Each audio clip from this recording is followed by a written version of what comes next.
நம்முடைய பத்திரிகை நண்பர்களுக்கு எங்களுடைய மாலை வணக்கத்தை தெரிவித்துக் கொள்கின்றோம்.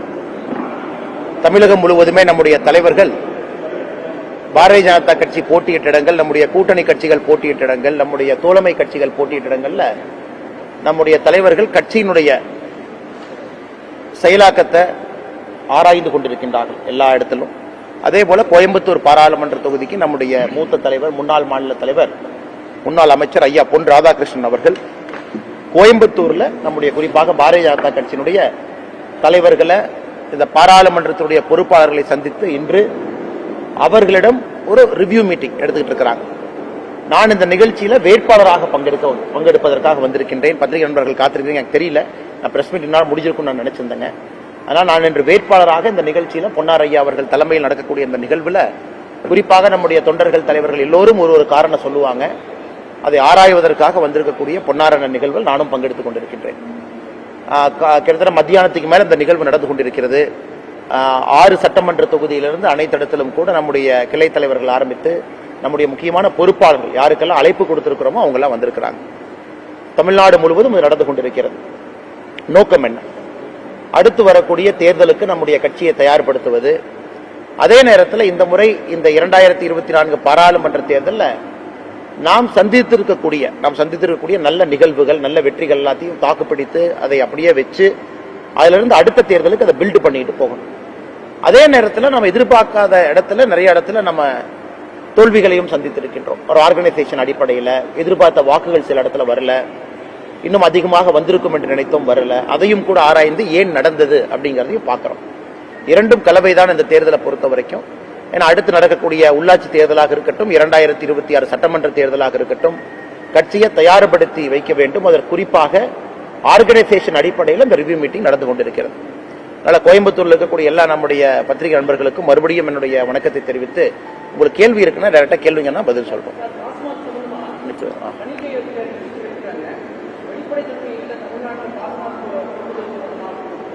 சிஹெச் அண்ணா இன்னும் இந்த ரிப்போர்ட் பப்ளிக் பண்ணலையா? பப்ளிக் பண்ணிட்டாங்களா? சரி, ஓகே.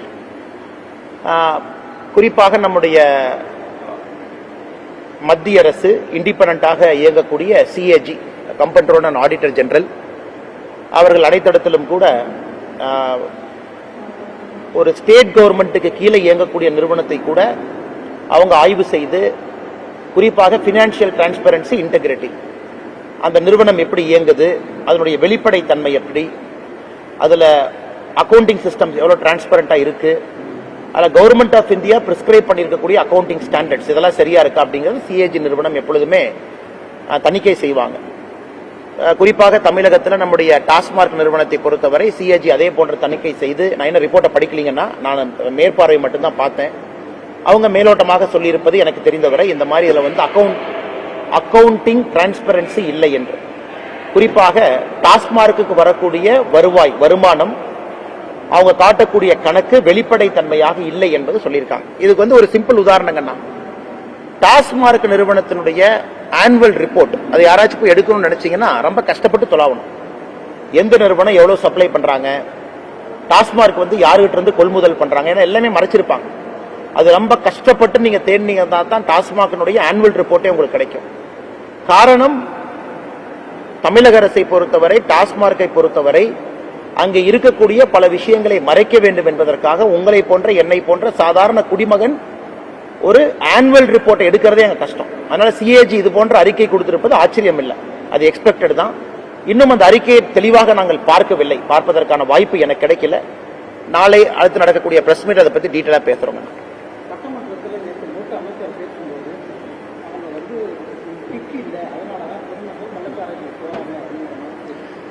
நிறைய பேர் வந்து துரைமுருகன் அண்ணன் சொன்னதை வந்து நிறைய பேர் ட்ரோலா, காமெடியா சொன்னா கூட, இது உண்மையை சொல்ல வேண்டும் என்றால், நான் கள்ளக்குறிச்சிக்கு சென்ற பொழுது இது எங்ககிட்டயும் சில பேர் சொன்னாங்க, அதான் உண்மை. இன்னைக்கு வந்து துரைமுருகன் சில பேர் ட்ரோல் எல்லாம் பண்றாங்க, மீம் எல்லாம் போடுறாங்க. ஆனா உண்மையை சொல்ல வேண்டும் என்றால் கள்ளக்குறிச்சியில சொன்னாங்க, அண்ணா இன்னைக்கு வந்து டாஸ்மார்க்கினுடைய குவாலிட்டி வந்து கிட்டத்தட்ட தண்ணீரை போலதான் டாஸ்மார்க்ல ஒரு குவார்டர் பாட்டிலோ ஒரு ஹாஃப் பாட்டிலோ விற்கிறாங்க. Over a point of time அதை டைல்யூட் பண்ணி அதுக்கு ஒரு ஆடிட்டிங் இல்லை, அக்கவுண்டிங் ஸ்டாண்டர்ட்ஸ் எதுவுமே இல்லை, யாரும் போய் செக் பண்றது இல்லை. ஒரு நிறுவனம் ஒரு பியர் விற்கிறாங்க, அதுல 9% ஆல்கஹாலுங்கிறாங்க, சில இடத்துல 4.5% ஆல்கஹாலுங்கிறாங்க. அது மெயின்டைன் பண்றது கிடையாது. அதே போல Indian mat foreign liquor IMFL அதுவும் கூட தரமாக அங்கே அவங்க நடைமுறைப்படுத்துறது இல்லை. ஆனால் இப்ப டாஸ்மார்க் இருக்கக்கூடிய நிறைய பேர் வந்து அவர்களுக்கு போதை அதிகமாக வேண்டும் என்பதற்காகத்தான் கஞ்சாவை நோக்கி, அபினை நோக்கி, கள்ளச்சாராயத்தை நோக்கி நிறைய பேர் திரும்பி இருக்கிறாங்க அப்படிங்கறத கள்ளக்குறிச்சியில் நிறைய பேர் சொன்னாங்க. இது சாதாரணமா தமிழ்நாட்டில் நிறைய இடத்துல கேட்டா கூட அந்த கருத்தை வந்து ஊர்ஜிதம் செய்வாங்க. காரணம், டாஸ்மார்க் பொறுத்த வரைக்கும் கிட்டத்தட்ட 60% மேல ஆனுவல் ரிப்போர்ட் அவங்க டிஸ்க்ளோஸ் பண்ணாதனால இதை ஆதாரத்தின் அடிப்படையில் நம்ம தெளிவா சொல்ல முடியாதுன்னா எந்த நிறுவனம் எவ்வளவு பியர் கொடுக்கறாங்க, எந்த நிறுவனம் எவ்வளவு IMFL கொடுக்கறாங்க, ஆதாரத்தின் அடிப்படையில் நமக்கு இல்ல. நம்ம யூகத்தின் அடிப்படையில் சொல்றோம். குறிப்பாக எந்த புள்ளி திமுகவை சார்ந்த எந்த புள்ளியினுடைய நிறுவனத்திலிருந்து டாஸ்மார்க்கு எந்த ஐட்டம் போது எவ்வளவு ஆஃப் டேக் பண்றாங்க, அந்த நிறுவனத்தை ஆடிட் பண்ணாங்களா, டாஸ்மார்க்கு வரக்கூடிய அந்த சரக்குன்னு சொல்றதை யாரு செக் பண்ணாங்க, குவாலிட்டி சரியா இருக்கு, அது யாருமே பாக்குறது இல்லை. தர்மத்துக்கு விற்கிறாங்க. அதனால் ஒரு பக்கம் டாஸ்மார்க் வந்து மக்களை குடிக்க அடிமையாக்குது, இன்னொரு பக்கம் அடிமையானவங்க எனக்கு அந்த கிக்கு கிடைக்கல, எனக்கு அந்த எக்ஸ்பெக்டட் ஆல்கஹால் இன்டேக் அதுல இல்ல அப்படிங்கிறவங்க கஞ்சாவை நோக்கி போறாங்க. அதனால் துரைமுருகன் இந்த நகைச்சுவா சொல்லி இருந்தாலும் கூட அது உண்மை. இதற்கு காரணம் தமிழக அரசு தான் பொறுப்பு. ஏன்னா டாஸ்மார்க் மூலமாக மதுவுக்கு அடிமை ஒரு பக்கம், மதுவுல வரக்கூடிய குவாலிட்டி கீழே போயிட்டு இருக்கு அது ஒரு பக்கம், கள்ளச்சாராயத்தினுடைய புழக்கம் அதிகமா இருக்கு அது ஒரு பக்கம். இது உண்மை, என்னை பொறுத்தவரை இது உண்மைதான். அண்ணா நான் வந்து துரைமுருகன் சொல்றது எல்லாமே வந்து ட்ரோல் மீமா பார்த்தா கூட ஒரு மூத்த அமைச்சரே சட்டமன்றத்தில் உண்மையை ஒப்புக்கிட்டார், உண்மையை ஒப்புக்கொண்டிருக்கின்றார். சட்டமன்றத்தில் அவரே வந்து உண்மையை ஒத்துக்கிட்டு என்ன சொல்றாருன்னா, சிஸ்டமிக் ப்ராப்ளம், சிஸ்டத்தில் பிரச்சனை இருக்கு, நாம் அரசு தான் செய்ய வேண்டிய வேலையை செய்யவில்லை, அரசு வேலையை தவறா செய்யுது அப்படிங்கறது எல்லாம் நகைச்சுவையாக துரைமுருகன் அவர்கள் சொல்லி இருக்கிறாங்க. அதனால் இதை நகைச்சுவையாக கடந்து செல்லாமல் அரசு பார்க்கணும். உதாரணத்திற்கு ஒரு பக்கம் ஈஷாவை பொறுத்தவரை கோயம்புத்தூர்ல அடிக்கடி என்ன சொல்லுவாங்க, யானை வழித்தடம் இருக்கு, இது இருக்கு, அது இருக்கு. ஃபாரஸ்ட் மினிஸ்டர் சொல்றாங்க 3 வருஷம் ஆச்சு நாங்க இன்னும் கண்டுபிடிக்கல அப்படின்னு. அதே சட்டமன்றத்தில் துரைமுருகன் கேட்கறாங்க, அப்ப 3 வருஷம் ஆச்சு இன்னும் என்னப்பா பண்றீங்க அப்படின்னு. அதனால் இவர்களை பொறுத்தவரை ஈஷா பகுதியில் யானை வழித்தடம் இருக்கா இல்லையா, ஈஷா கொடுத்த ஆர்டிஐல அவங்க பொறுத்த வரைக்கும் பத்திரிகை பிரஸ் மீட் நடத்தி கிளியரா இருக்கும், எந்த விதமான ஃபாரஸ்ட் என்க்ரோச்மெண்ட் இல்லைன்னு அவங்க காட்டுறாங்க. ஆனா ஈஷாவை ஏதாச்சும் பிரச்சனையில வைக்கணும் அப்படிங்கறதுக்காக திமுக அரசு வம்பெழுத்துக்கிட்டு இருக்காங்க. இது சட்டப்பேரவையில கம்யூனிஸ்ட் கட்சி ஒரு கேள்வியா கேட்கும் பொழுது எங்ககிட்ட எவிடன்ஸ் இல்லைங்கிறாங்க. உடனே துரைமுருகன் கேட்கறாங்க 3 வருஷமா என்ன பண்றீங்க ஃபாரஸ்ட் மினிஸ்டர் அப்படின்னு. அதனால் இப்ப வர வர சட்டமன்றத்தை நாம பார்க்க ஆரம்பிக்கிறோம் அப்படின்னாவே, குறிப்பாக திமுக அரசுக்குள்ள அமைச்சரவைக்குள் இருக்கக்கூடிய பிரச்சனை எல்லாம் நீங்க சட்டமன்றத்தில் வெளிப்படையாக தெரிவதாகத்தான் நாங்கள் பார்க்கின்றோம்.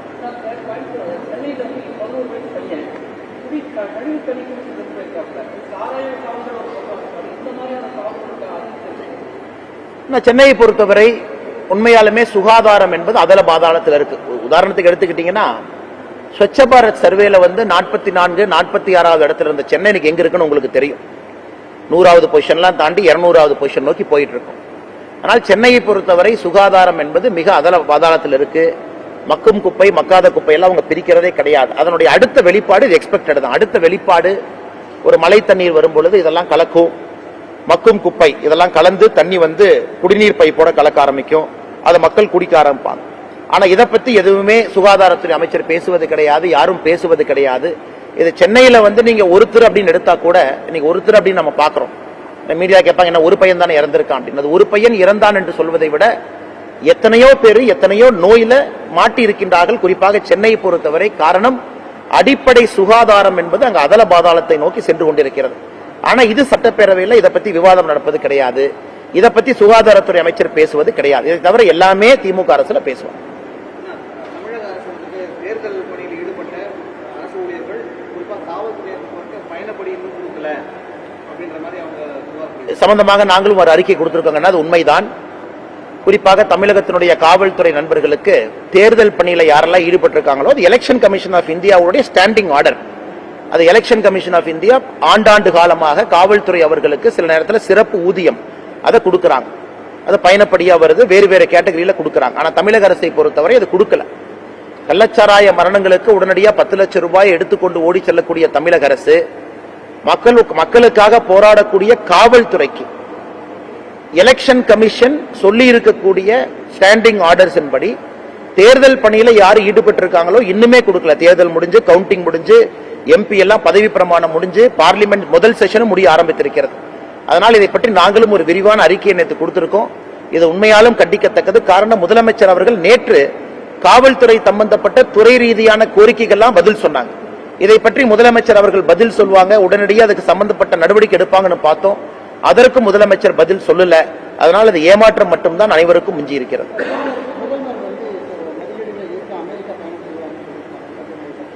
ஆனா ஒரு முதலமைச்சர் வெளிநாடுகளுக்கு செல்வது எந்த விதத்திலும் தவறு கிடையாதுங்க. நான் முதலமைச்சர் வெளிநாடு போகணும், மக்களை பார்க்கணும், குறிப்பாக முதலீடுகளை கொண்டு வரணும். ஆனா தமிழகத்தில் மட்டும்தான் ஒரு முதலமைச்சர் அவர்கள் வெளிநாட்டு பயணம் போனதை பத்தி ஒரு வெள்ளை அறிக்கை கொடுக்காம தொடர்ந்து வெளிநாட்டு பயணம் போறாங்க.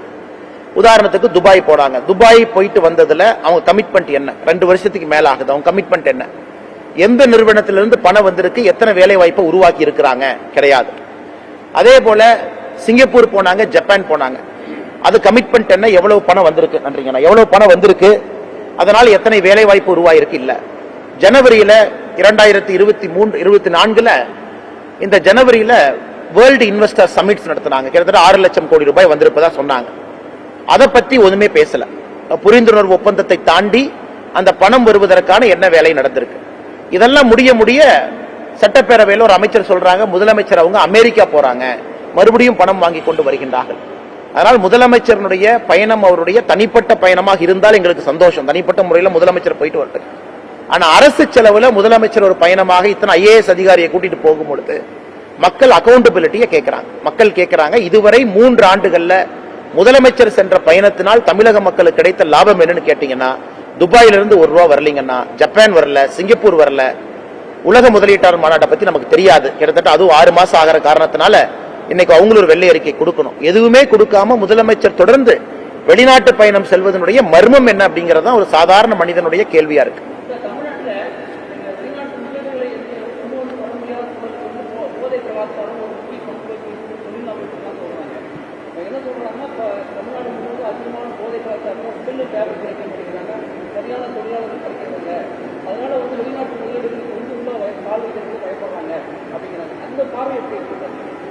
தமிழ்நாட்டை பொறுத்தவரை 2-3 விஷயத்துல நாம பின்தங்கி இருக்கோம். முதல்ல பாத்தீங்கன்னா, ஒரு வெளிநாட்டு நிறுவனம் தமிழகத்திற்குள்ள வரணும் அப்படின்னா அவங்க 2-3 விஷயத்தை எதிர்பார்க்கறாங்க. ஒன்னு, ஸ்டேபிள் லா அண்ட் ஆர்டர், சட்டம் ஒழுங்கு ஸ்டேபிளா இருக்கணும்.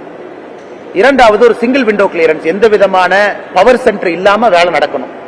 ஒரு முதலமைச்சருடைய மருமகனை போய் பாருங்க, ஆடிட்டரை போய் பாருங்க, அண்ணா நகர் போங்க, அப்படிலாம் இல்லாம ஒரு அதிகாரியை பார்த்து வேலை நடக்கணும். தமிழகத்தில் இல்ல.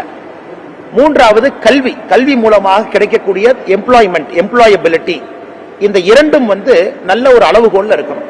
இன்னைக்கு தமிழகத்தில் உண்மையை சொல்ல வேண்டும் என்றால் இந்த ஸ்கில் ஃபேக்டர் அப்படிங்கிறது குறைய ஆரம்பிச்சிருக்கு. ஏன்னா கல்வியினுடைய திறன் குறைய ஆரம்பிச்சிருக்கு. அதன் மூலமாக கிடைக்கக்கூடிய எம்ப்ளாயபிலிட்டி குறைய ஆரம்பிச்சிருக்கு. அதனால இன்னைக்கு பாத்தீங்கன்னா தமிழ்நாட்டில் இருக்கக்கூடிய எத்தனையோ சாப்ட்வேர் இன்ஜினியர் பெங்களூருக்கு போறாங்க. கோயம்புத்தூர் உதாரணமா எடுத்துக்க. இவ்வளவு பிரஷர் போடுறீங்க, ட்ரெயின் கோயம்புத்தூருக்கு வரணும், பெங்களூர்ல இருந்து ட்ரெயின் வரணும், நியாயமான பிரஷர் தான். காரணம், அத்தனை நபர்கள் கோயம்புத்தூரை சார்ந்தவர்கள் பெங்களூர்ல சாப்ட்வேர் இன்ஜினியர் இருக்கிறனால நமக்கு ட்ரெயின் நேரடியா தேவைப்படுது. 1 இல்ல 2 இல்ல 6 ட்ரெயின் வந்தாலும் பத்தாது. காரணம், தமிழகத்தை சார்ந்த எத்தனையோ இளைஞர்கள் ஹைதராபாத்ல, கோயம்புத்தூர்ல, குர்கான்ல, பூனேல போயெல்லாம் வேலை பார்க்கறாங்க. ஆனால் தமிழகத்தை பொறுத்தவரை அரசு இங்கே கவனம் செலுத்தணும். இங்க கவனம் செலுத்த மாட்டாங்க. நான் முதல்வன் அப்படின்னு ஒன்று ஆரம்பிச்சிருக்காங்க. அது என்ன? எத்தனை பணம் போட்டிருக்காங்க? எவ்வளவு பேருக்கு ட்ரெயின் பண்ணிருக்காங்க? எத்தனை பேருக்கு வேலை வாய்ப்பு கிடைச்சிருக்கு? யாருக்கும் தெரியாது. எத்தனை பேருக்கு ஸ்கில்லபிலிட்டி உருவாக்கி இருக்காங்க? தெரியாது. பிரதம மந்திரியினுடைய திட்டம் இருக்கு, கௌஷல் ஒரு யோஜனா இருக்கு. குறிப்பாக இந்த செயல்திறன் மூலமாக திறன் மேம்பாடு திட்டம், அது தமிழகத்திற்கு கொடுத்தும் கூட மாநில அரசு முழுமையா பயன்படுத்தி இருக்காங்களா?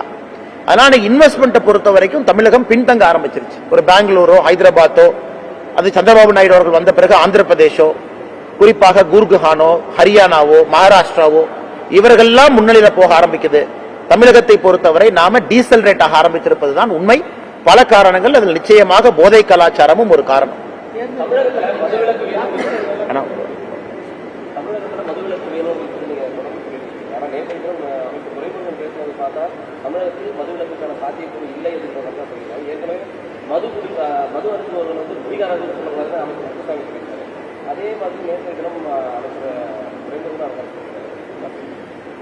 நாம் முதல்ல இருந்து சொல்வதுங்கன்னா, தமிழகத்தில் ஓகே, இந்த மது அப்படிங்கிற கிளாசிபிகேஷன் எங்களை பொறுத்தவரை Indian mat foreign liquor, IMFL, இந்த கெமிக்கல் காம்பவுண்ட்ல தயாரிக்கக்கூடிய அந்த மது, அதைத்தான் நம்ம மதுன்னு சொல்றோம். ஆனா ஒரு தென்னமரம் பனைமரத்திலிருந்து வரக்கூடிய கல் என்பது ஆண்டாண்டு காலமாக தமிழகத்தில் புழக்கத்தில் இருந்துச்சு. ஆண்டாண்டு காலமாக இவர்கள் சாராய கடையை ஓபன் பண்றதுக்கு கையெழுத்து போடும் வரை தமிழகத்தில் கல்லுக்கடை எல்லாமே இருந்துச்சு, அதை மூடிட்டாங்க. நாம் சொல்வது அதை திரும்ப திறங்க, நம்பர் 1. இரண்டாவது, டாஸ்மார்க்கை படிப்படியா குறைக்க ஆரம்பிங்க, நம்பர் 2. டாஸ்மார்க் இவ்வளவு வேண்டாம், குறைக்க ஆரம்பிங்க.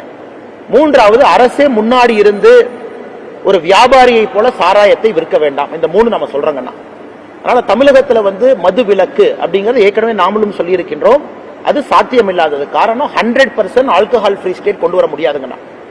நாம் சொல்வது 100% கள்ளுக்கடைகளை திறங்க, பணங்கள்ல தென்னங்கள்ல கொண்டு வாங்க.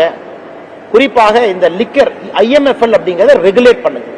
ஒரு பார்ல ரெகுலேட் பண்ணுங்க. அரசு விற்காதீங்க, தனியார் கையில கொடுங்க. பெரிய பெரிய 5 ஸ்டார் 3 ஸ்டார் ஹோட்டல்ஸ் ரெகுலேட் பண்ணுங்க. ரெகுலேட் பண்ணி அதை கொண்டு வாங்க. டாஸ்மார்க் என்கின்ற போர்வையில தெரு தெருவுல ஓபன் பண்ணி அதை அரசு எடுத்து நடத்தாதீங்க அப்படிங்கறத நம்ம சொல்றோம். இப்ப குஜராத் 100% மது இல்லாத மாநிலம் இல்லைங்கன்னா அங்க பெர்மிட் கொடுக்கறாங்க. அந்த பெர்மிட் யாருகிட்ட இருக்கோ அவங்களுக்கு மது அலோட் இருக்கு. அதே போல கேரளாவில் ஒரு மாடல் கொண்டு வந்தாங்க. எந்த ஹோட்டல்ல எப்படி கொடுக்கணும் அங்கேயும் சிஸ்டத்தை கொண்டு வந்தாங்க. ஆனா அங்க எதுவுமே இல்லாம நாங்கள் சொல்வது பிளாங்கெட்டா பண்ணாதீங்கன்னு சொல்லவே இல்லைங்கண்ணா. பிளாங்கெட்டா 100% நாளை காலையில மூடுங்க, முடியாது. கள்ளுக்கடைகள் திறப்பதற்கு என்ன பிரச்சனை என்பதை தமிழக அரசு ஏன் சொல்ல மறுக்கிறாங்கன்னா, காரணம் இதெல்லாம் திறந்தாங்கன்னா IMFL உடைய ஆஃப்டேக் குறையும். IMFL ஆஃப்டேக் குறைஞ்சதுன்னா சாராய நிறுவனங்களுடைய முதலாளிகளுக்கு பிரச்சனை வரும். நிறைய பேர் திமுகவை சார்ந்து இருக்கிறாங்க. இது மட்டும்தானோ தவிர துரைமுருகன் சொல்வது போல வேற எந்த காரணமும் இதில் இல்லைங்கண்ணா.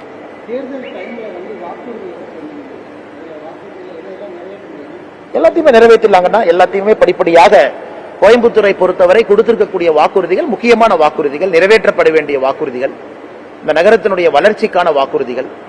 அதனால் 100 நிறைவேற்றுறோம் 200 நிறைவேற்றுறோம் என்று சொல்வதை விட நாங்கள் கொடுத்திருக்கக்கூடிய எல்லா வாக்குறுதிகளும் நிறைவேற்ற போறோம். அது வருகின்ற காலத்தில் நீங்க பாப்பீங்கன்னா, இப்பவே முதல் வாக்குறுதி நம்ம சொல்லியிருந்தோம், கோயம்புத்தூர் ரயில்வே ஸ்டேஷன் புதுப்பிப்பது. குறிப்பாக இந்தியாவில் இருக்கக்கூடிய மற்ற ரயில் நிலையங்கள் அளவுக்கு கோயம்புத்தூருடைய ரயில்வே நிலையம் வரணும்னு நீங்க வெகு விரைவில் ஆர்டர் பார்க்க போறீங்க. வெகு விரைவில் ஒரு ஆர்டர் பார்க்க போறீங்க.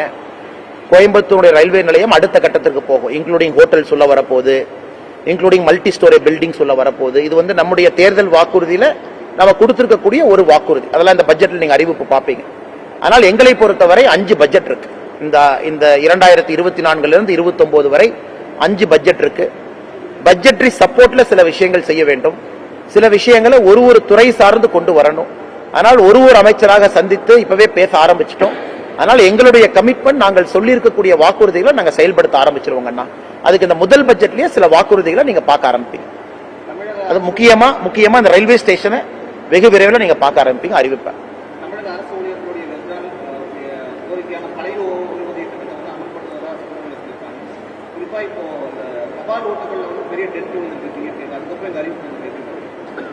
ஆனா PTR அவர்கள் இதற்கு முன்பு தமிழகத்தினுடைய நிதி அமைச்சராக இருந்தாங்க. அவங்க இதே போல பத்திரிகையாளர் சந்திப்புல ரொம்ப பாயிண்டடா கேட்டீங்க, ஓல்டு பென்ஷன் திட்டமா நியூ பென்ஷன் திட்டமான்னு. அவர் சொன்ன பதில் அப்படியே திரும்ப சொல்றேன். PTR அவர்கள் சொன்னது, இதற்கு முன்பு தமிழகத்தினுடைய நிதி அமைச்சராக, தமிழகத்துல நியூ பென்ஷன் திட்டம் என்பது சாத்தியம் இல்லாதது, அது வராது என்பது PTR அவங்க சொன்னாங்க. ஹிமாச்சல்ல இதே போல காங்கிரஸ் அவர்கள் ஓல்டு பென்ஷன் ஸ்கீம் கொண்டு வரேன்னு சொல்லி வாக்குறுதி கொடுத்து எலெக்ஷன் ஜெயிச்சு இதுவரைக்கும் நிறைவேற்ற முடியல. சோ இந்தியா முழுவதும் நீங்க பாருங்க. காரணம், இந்த நியூ பென்ஷன் ஸ்கீம் என்பது யாருக்கும் எந்த விதத்திலும் அது தவறு செய்கிற ஸ்கீம் கிடையாதுங்கண்ணா. இதுல முதல்ல மாசம் வரக்கூடிய பென்ஷன் அங்க லம்சமா வரும். அது ஒரு இன்வெஸ்ட்மெண்ட் ஆப்பர்ச்சுனிட்டியா மாறும். அது நீங்க ஸ்டாக் மார்க்கெட்ல, மியூச்சுவல் ஃபண்ட்ல வேற இடத்துல போடுவீங்க. இதை எல்லாருமே ஏத்துக்கிட்டாங்க. ஆனால் தமிழக அரசு இன்னைக்கு மறுபடியும் இந்த ஓல்டு பென்ஷன் ஸ்கீமுக்கு போற முயற்சி பண்ணாங்கன்னா அவங்களாலே முடியாதுங்கண்ணா. அதற்கான பினான்ஸ் தமிழக அரசு கிட்ட இல்லை. அதனால இன்னைக்கு அவங்க பேருக்கு சொல்லலாம், ஒரு அரசு அதிகாரி பல விஷயத்தை பாக்குறாங்கன்னா அதுல பென்ஷன் ஸ்கீம் ஒண்ணு, அதே நேரத்தில் அரசு அதிகாரிகளுக்கு பாதுகாப்பு ஒண்ணு, அரசு அதிகாரிகளுக்கு மன நிம்மதி ஒண்ணு, அதே நேரத்தில் அரசு அதிகாரிகள் வேலை செய்வதற்கு தேவையான வசதிகளை ஏற்படுத்தி கொடுத்தல் ஒன்று. இதெல்லாம் பார்த்துதான் அரசு அதிகாரி ஓட்டு போடுறாங்க. அதனால இந்த முறை பாத்தீங்கன்னா பாரதிய ஜனதா கட்சி கூட்டணியாக தமிழகத்தில் 2வது இடத்துல வந்திருக்கும், அரசு அதிகாரிகளுடைய வாக்குகளை பெற்றிருப்பதில். அது தொடர்ந்து மேல போகத்தான் போறோம்.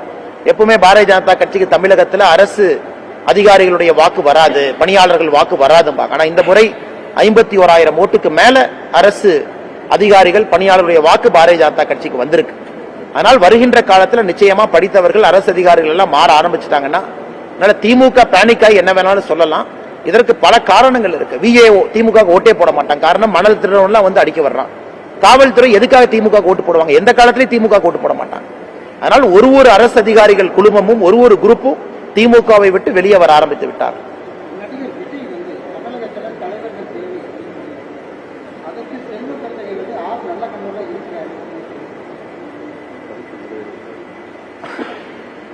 ஆனா இன்னைக்கு செல்வ பெருந்தகையோட நிலைமை எப்படி ஆகி போச்சுன்னா, காங்கிரஸ் தனியா நிக்கும்னு சொன்னாங்கன்னா அவங்க கட்சியிலேயே வந்து அவர் மோசமா திட்டுறாங்க.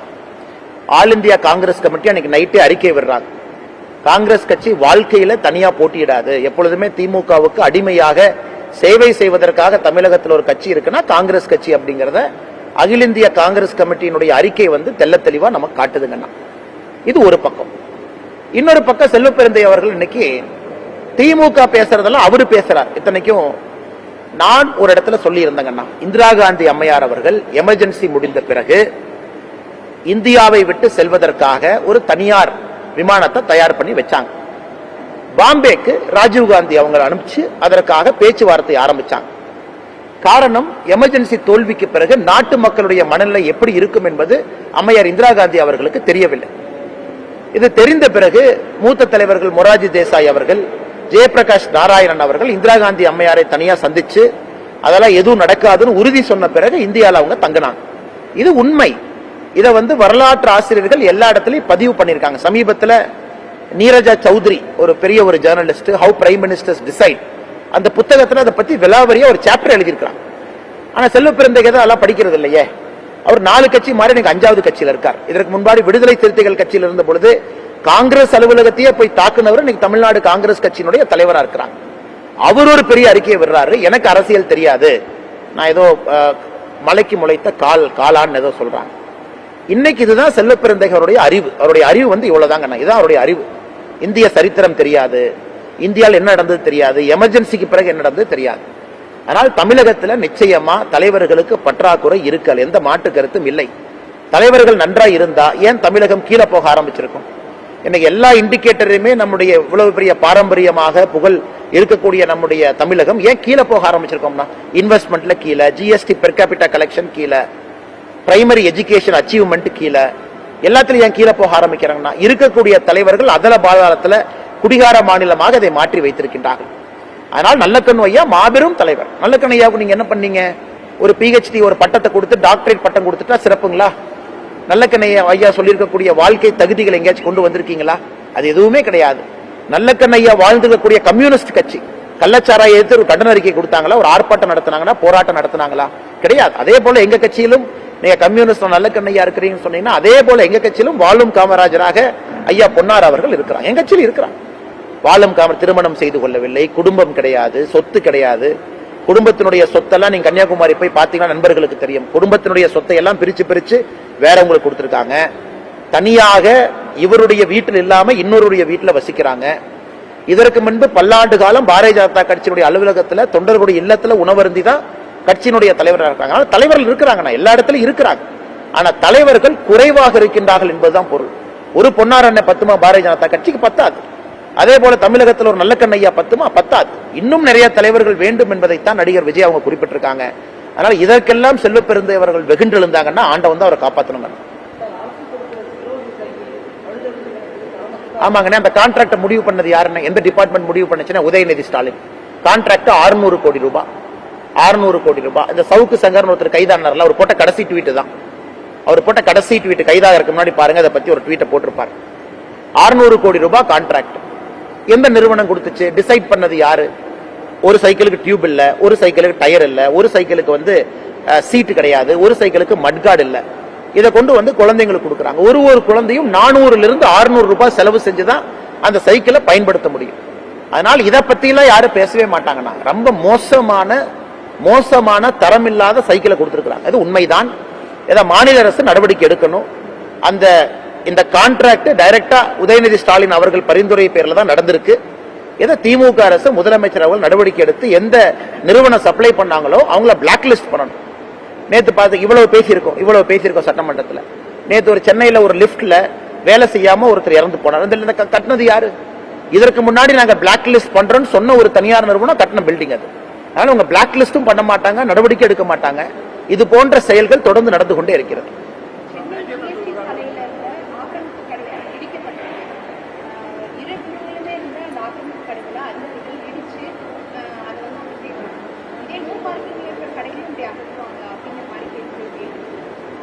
மக்கள் கேட்கறாங்க மேடம். ஒரு பக்கம் அரசு அதிகாரிகள், அரசு இயந்திரம் மக்களை கண்ணை மூடிக்கொண்டு என்கரேஜ் பண்ண அனுமதி கொடுக்கறாங்க. ஒரு பக்கம் இது நடக்குது. காலங்காலமா இவங்களே கடை கட்டும் போது இவங்க எங்க போனாங்கம்மா? ஒரு செங்கல் வைக்கும் போது எங்க போனாங்க?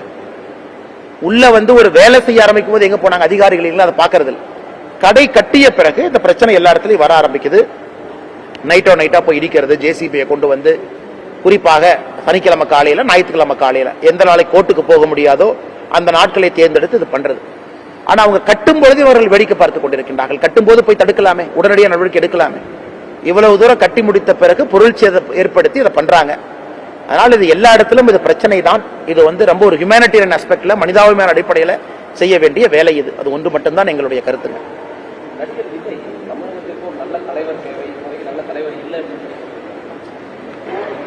ஆனா தமிழகத்திற்கு ஒரு நல்ல தலைவர் தேவை என்பது என்னுடைய கருத்து இல்லைங்கண்ணா. உண்மையை சொல்ல வேண்டும் என்றால் ஒரு முதலமைச்சரால் எது செய்ய முடியாதுங்கண்ணா. ஒரு எம்எல்ஏனால் எது செய்ய முடியாது, ஒரு எம்பினால் எது செய்ய முடியாதுங்கண்ணா, ஒரு பஞ்சாயத்து தலைவரால் எது செய்ய முடியாது. ஒரு அரசியல் மாற்றம் வர வேண்டும், அரசியல்ல நல்ல ஒரு முன்னேற்றம் வர வேண்டும் என்றால் இது கூட்டு முயற்சி.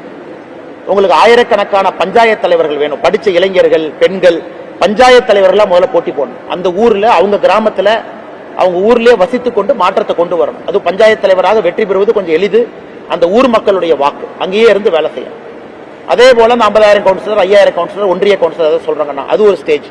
அப்புறம் எம்எல்ஏ, அப்புறம் எம்பி, இவர்கள்லாம் சேர்ந்துதான் அரசியல் மாற்றத்தை கொடுக்க முடியும். ஒரு சிஎம் நல்லவரா இருக்கிறாங்க, சுத்தி இருக்கக்கூடியவங்களும் அயோக்கியரா இருக்காங்க, மாற்றம் நடக்காதுங்க. ஆனால் எங்களுடைய கருத்து, தமிழகத்தில் அரசியல் மாற்றத்திற்கு ஆயிரக்கணக்கான தலைவர்கள் வேண்டும் என்பது எங்களுடைய கருத்து.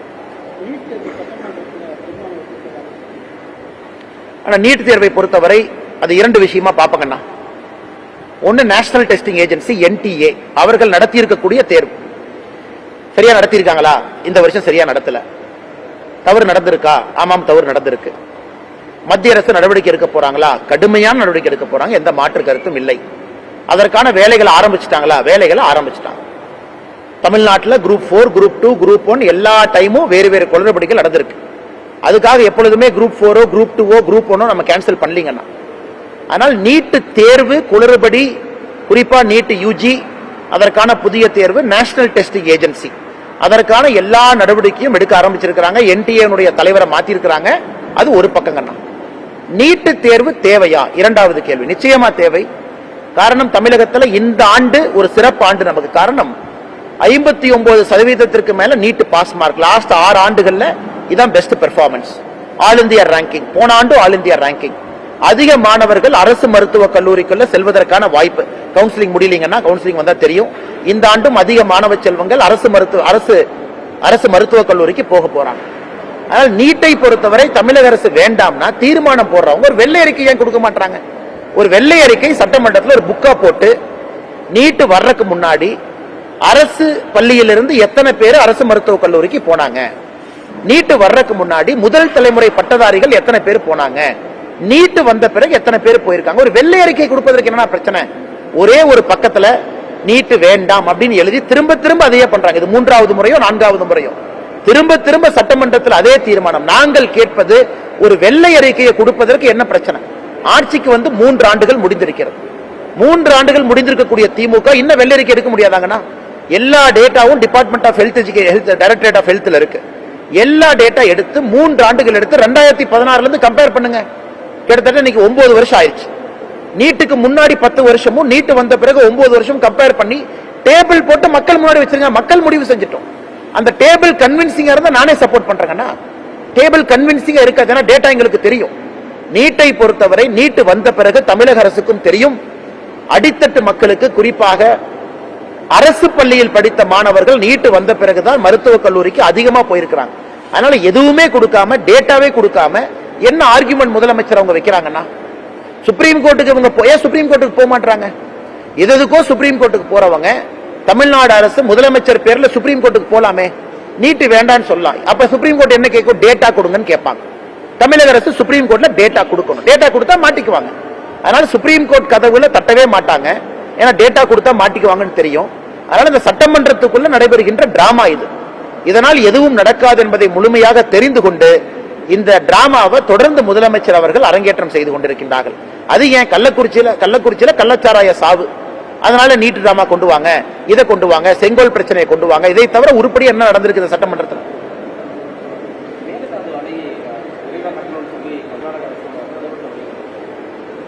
மேகதாத்து அணை எந்த காலத்திலும் கூட அது கட்டப்பட போவது கிடையாதுங்கண்ணா. இது நிதர்சனமான உண்மை. உங்களுக்கு தெரியும், எனக்கு தெரியும். காரணம், மத்திய அரசு தன்னுடைய முடிவிலிருந்து எந்த மாறுதலும் மத்திய அரசு எடுக்கல. 2024 நம்முடைய 2வது டேர்ம்ல நம்முடைய மத்திய அரசு, நம்முடைய அமைச்சர், வாட்டர் ரிசோர்சஸ் மினிஸ்டர் பார்லிமெண்ட்ல சொன்ன அதே பதில் தான் இன்னைக்கும். குறிப்பாக காவிரி நதியினுடைய லோவர் ரைபேரியன் ஸ்டேட் தமிழகமோ புதுச்சேரியோ கேரளாவோ, இந்த 3 மாநிலத்தினுடைய அனுமதி இல்லாம மேகதாத்துவுல அணை கட்ட முடியாது என்பது மத்திய அரசு மிக தெளிவா சொல்லிட்டாங்க. நம்பர் 1. இன்னைக்கு கர்நாடகாவை சார்ந்த ஒரு அமைச்சர் இணை அமைச்சரா இருக்கிறாங்க. ஒரு அமைச்சர் சோமண்ணா அவர்கள் இணை அமைச்சரா இருக்கிறாங்க. அவங்க கர்நாடகால பத்திரிகையாளர் கேட்கிறாங்க, மேகதாத்து அணை கட்டுவீங்களான்னு. அவர் என்ன சொல்றாரு? இல்ல எல்லா மாநிலங்களும் பேச்சுவார்த்தை நடத்தி அதன் பிறகு முடிவு செய்யலாம். ஏன்னா அந்த அமைச்சருக்கும் தெரியும், தமிழகம், புதுச்சேரி, கேரளா 3 மாநிலம் அனுமதி கொடுக்காம மேகதாத்துல அணை கட்ட முடியாது என்பது கர்நாடகாவை சார்ந்த இணையமைச்சர் சோமண்ணா அவர்களுக்கும் தெரியும். அங்கேயே பிரச்சனை முடிஞ்சு போச்சு. ஒருவேளை பேச்சுவார்த்தை கூப்பிடுறாங்க, பேச்சுவார்த்தைக்கு தமிழக அரசு போய் எங்களுக்கு உடன்பாடு இல்லை, மேகதாத்து அணை கட்டுவதற்கு எங்களுக்கு உடன்பாடு இல்லைன்னு சொன்னா அங்கேயே பேச்சுவார்த்தை அங்கேயே முடிஞ்சு போச்சு. ஆனால் நிச்சயமாக மேகதாத்துவுல தமிழக அரசினுடைய அனுமதி இல்லாம யாரும் அணை கட்ட முடியாது. இட்ஸ் எ லா. இது ஒரு பேப்பர்ல எழுதியிருக்கக்கூடிய சட்டம். இதை யாருனாலையும் மாற்ற முடியாதுங்க. இப்படிதான் இன்டர்ஸ்டேட் ரிவர் டிஸ்பியூட் இப்படிதான் சால்வ் பண்றாங்க. அதனால் இதை தொடர்ந்து இவங்க அரசியலாக்குறான். ஆனா இங்க இருக்கக்கூடிய காங்கிரஸ் கட்சி பாத்தீங்கன்னா வாயே திறக்க மாட்டாங்க. சித்தராமையா அவர்களும் அங்க இருக்கக்கூடிய டி.கே. சிவகுமாரும் உறுதியா, இப்ப நான் சொல்றேங்க, பாரதிய ஜனதா கட்சி தொண்டனாக நான் இங்கிருந்து சொல்றேன் கட்ட முடியாது. காங்கிரஸ் கட்சியை சொல்லுங்க. ஏன்னா காங்கிரஸ் ஆளுங்கட்சியாக இருக்கின்ற ஒரே காரணத்தினால இவங்க என்ன சொல்லுவாங்க, பிரதமரை போய் பார்க்கலாம், நாம் இங்க போலாம் அங்க போலாமா. ஆனா கர்நாடகா இங்க இருக்கக்கூடிய தமிழக காங்கிரஸ் தலைவர் பி. சிதம்பரம் இருக்கிறாங்க. அவங்க தலைமையில் ஒரு டெலிகேஷன் போய் கர்நாடகாவினுடைய காங்கிரஸ் தலைவர் யாரு, டி.கே. சிவகுமார் அவர், அவங்க தான் கர்நாடகா காங்கிரஸ் தலைவர். அவரை போய் பார்க்கல என்ன பிரச்சனைங்கன்னா, இங்க இருக்கக்கூடிய மூத்த தலைவர்கள் எவ்வளவு பேர் இருக்காங்க, காங்கிரஸ் எம்எல்ஏக்கள் எத்தனை பேர் இருக்காங்க, எம்பிக்கள் எத்தனை பேர் இருக்காங்க, மக்கள் ஓட்டு போட்டு காங்கிரஸ் எம்பியை தேர்ந்தெடுக்கிறாங்க. இத்தனை பேரும் ஒரு குழுவாக கர்நாடகா போய் அங்க இருக்கக்கூடிய கட்சி தலைவர் டி.கே. சிவகுமார் அவர்களை, முதலமைச்சர் சித்தராமையா அவர்களை சந்திச்சு இதுதான் தமிழக மக்களுடைய நிலைப்பாடு, நீங்க கட்டாதீங்க, கட்ட மாட்டேன்னு சொல்லுங்க. ஏன் போக மாட்டாங்க? அதனால் வெட்டு டிராமாவாக அரங்கேற்றம் நடந்து கொண்டிருக்கின்றார்கள். காங்கிரஸ் கட்சி இதை பத்தி எல்லாம் பேச மாட்டாங்க. தலைவர்களிலும் உடனே செல்வ பெருந்தகை குதிச்சு வந்து நல்ல கண்ணையா இருக்கிறாங்க பாருங்கன்னு அந்த டிராமா எல்லாம் போடுவாங்க. நன்றி அண்ணா, கொஞ்சம் காக்க வச்சுட்டோம், மன்னிச்சுங்க.